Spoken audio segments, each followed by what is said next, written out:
কোরবানির ঈদ ঘিরে বড় আকারের গরু প্রস্তুত করেছেন চুয়াডাঙ্গার খামারিরা। তবে বিদেশি জাতের এসব গরু নিয়ে তেমন আগ্রহ নেই ক্রেতাদের। বাজারে যেসব বড় সাইজের গরু দেখা মেলে তার বেশিরভাগই চুয়াডাঙ্গা কুষ্টিয়া অঞ্চলের। ঈদের মাস দেড়েক আগে থেকেই দেশের বিভিন্ন প্রান্ত থেকে আসতে শুরু করেন ব্যাপারীরা।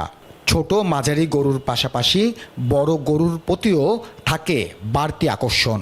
তবে এবারের চিত্রটা ভিন্ন।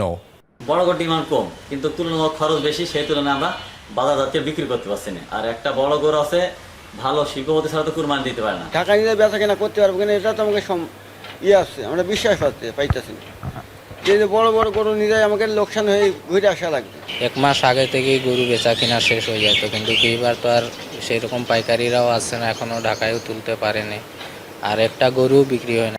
জেলার 4 উপজেলার খামারে খামারিদের মুখে নেই হাসি, উল্টো চোখে মুখে হতাশা আর শঙ্কা।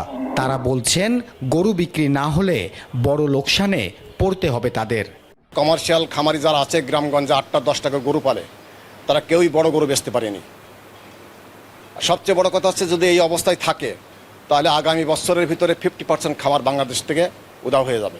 প্রাণী সম্পদ অধিদপ্তর বলছে জেলায় কোরবানির জন্য প্রায় 2 লাখ পশু প্রস্তুত করা হয়েছে। চাহিদার অতিরিক্ত 74,500 পশু সরবরাহ করা হবে অন্যান্য জেলায়, যা ঘিরে বেচাকেনা হবে হাজার কোটি টাকা। আমরা প্রচার প্রচারণা চালাচ্ছি যে এলাকার গরু ভালো গরু উৎপাদন হয়।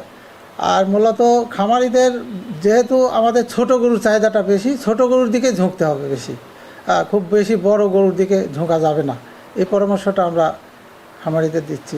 চুয়াডাঙ্গার 8টি হাটে কোরবানির পশু বেচাকেনা চলছে।